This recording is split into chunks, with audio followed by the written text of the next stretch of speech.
Let's get to the biggest structures and buildings in the world of Game of Thrones, which means in the world of A Song of Ice and Fire.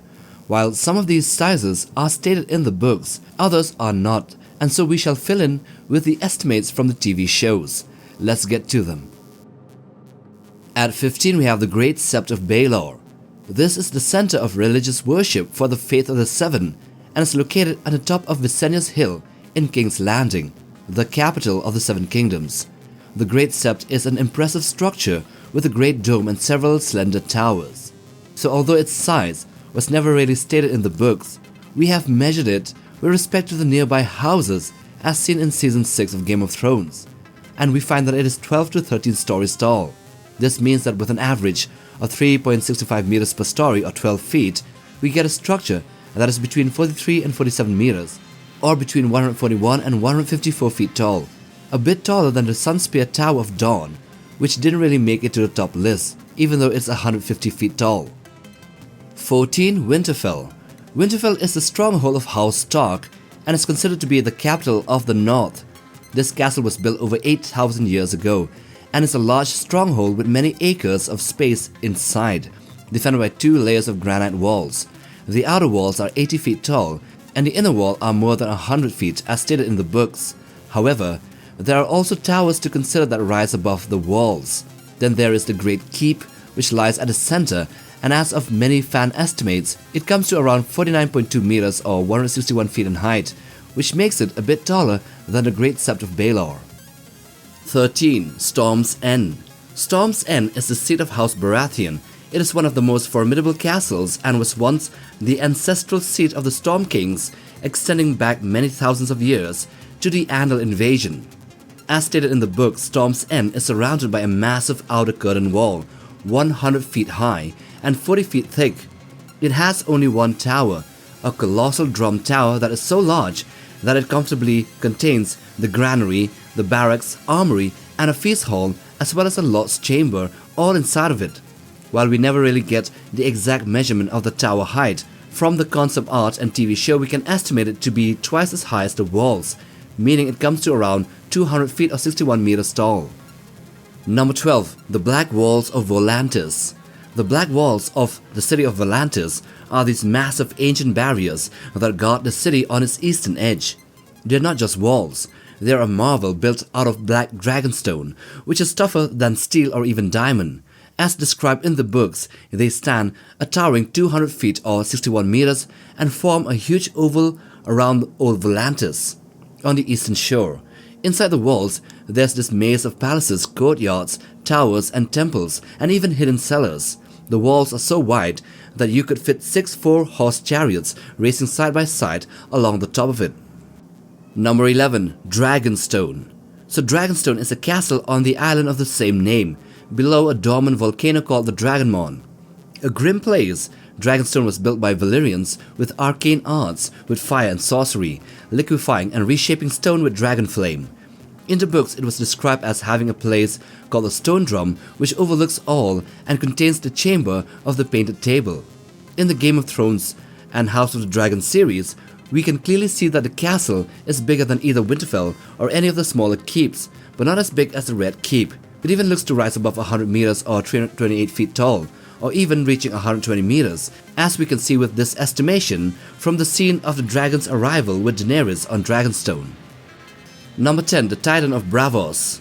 The Titan of Braavos is this enormous statue made out of granite and bronze, shaped like a warrior. It's not just for show, it's actually a fortress and a lighthouse that guards the entrance to the lagoon where Braavos sits. The Titan stands 400 feet tall at its head, with a bronze half-helm on its head and long hair made from green dyed ropes. Its feet rest on 2 separate islands, and the legs and lower torso were once a natural stone archway. Number 9. The Temple of the Lord of Light. This temple is a red temple on Volantis, dedicated to the god R'hllor, the Lord of Light. The enormous temple has numerous pillars, steps, buttresses, bridges, domes, and even towers. According to Archmaester Gramion in the Remnants of the Dragonlords, the temple is 3 times the size of the Great Sept of Baelor, and this fact is repeated by Tyrion Lannister when he saw the building while on his way to Meereen. And so if we take our estimate of the Sept of Baelor into consideration, this temple here would be around 130 to 140 meters, or between 426 and 459 feet tall, 3 times the size of the Sept of Baelor. Number 8. The Dragon Pit. The Dragon Pit was a huge building made for dragons. It sits atop the hill of Rhaenys in King's Landing. It was once a home for the royal dragons of House Targaryen, but now abandoned and lies in ruins. When it was first constructed, it appeared as a huge dome castle. It was so large that it can house both Balerion and Vhagar inside of it. So based on the TV show House of the Dragon, we have estimated its size as to how it appeared there. Taking Meleys as size reference, who is estimated to be 50 meters long, we find the main entrance archway to be 45 meters. And taking this into the scene of the Dragon Pit at the beginning of Season 1, we find the building to be 157.5 meters tall, or 815 feet. Number 7. The Red Keep. The Red Keep is a castle on Aegon's Hill in King's Landing. It contains the Iron Throne inside of it. The Red Keep is made of red stone and overlooks the mouth of the Blackwater Rush. The Red Keep has 7 massive drum towers crowned with iron ramparts, which includes the tallest one, the Tower of the Hand. It also has places like Maegor's Holdfast, which is like a castle within a castle, and also the Great Keep. To be honest, we don't really know the exact figure as to how tall the Red Keep is, since it was never really mentioned in the books, but the common answer in the internet is 160 meters or 525 feet. Number 6. The Wall. The Wall is a colossal ice barrier running along the northern border of the Seven Kingdoms, dividing it from the Wildlands beyond, protecting the realms of men from the others. It rises over 700 feet on average, and in some places like near Greygard, where it's built on hilly terrain, the wall reaches up to 900 feet thanks to the elevated foundation blocks. While not the tallest structure in this world, it is by far the largest when talking about sheer magnitude of the structure, as it stretches over 100 leagues or 300 miles. Number 5. High Tower. This building is the stronghold of House Hightower, one of the most influential families in the Reach. It's both a castle and a lighthouse, perched on an island called Battle Isle, in the port city of Old Town. The tower itself is the tallest functional tower in the Seven Kingdoms that is not in ruins. It's taller than even the 700-foot tall wall. It is said to be the tallest tower in the entire known world, with its exact height never stated, but it can be thought to be under 800 feet or 243 meters tall. Number 4. The Great Pyramid of Meereen. This pyramid is a massive building that basically runs the city of Meereen. It is a whopping 800 feet tall or 243 meters. From its huge square base to the very top, at one point there was this giant bronze harpy perched at the apex. The pyramid has 33 levels, which is a sacred number for the gods of Giz. On the ground floor, you'd find stables, stalls and storerooms, while underneath the whole thing are vaults with cisterns, dungeons, and even torture chambers. It is impressive and intimidating for any foreign foes to invade.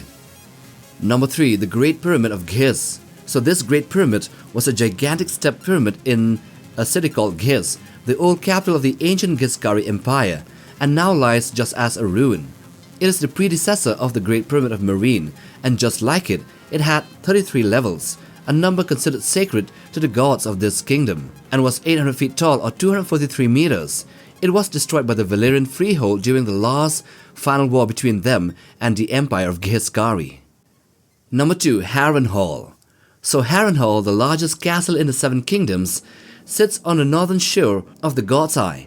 Since Aegon's conquest, when it was burned by dragonfire, the castle has become a dark crumbling ruin. It is still incredibly massive, with 5 towering spires of staggering height and curtain walls to match. Haren Hall also boasts the largest chamber in Westeros, even bigger than the Red Keep's throne room. The gatehouse alone is as massive as Winterfell's Great Keep, which means this part of the fortress alone stands about 161 feet tall.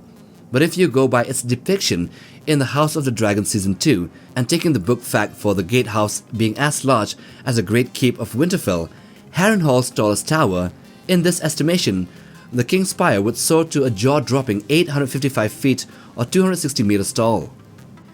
And number 1. The 5 Forts. So described in the Lands of Ice and Fire, the 5 forts are absolutely massive fortresses guarding the northeastern edge of the Golden Empire of Yeti, between the Bleeding Sea and the mountains of the Morn. Their walls are made out of this fused black stone and are nearly 1,000 feet tall, and can hold up to 10,000 soldiers at any given time. Some people think that the Valyrians built them, but there's absolutely no proof that the Valyrians even made it to this area, and the forts are older than the Valyrian freeholds anyway. These are the biggest structures in the world of A Song of Ice and Fire. And so with that, we come to the end of the video. Do hit the like button for support and also subscribe if you haven't. Till the next time, take care, fam.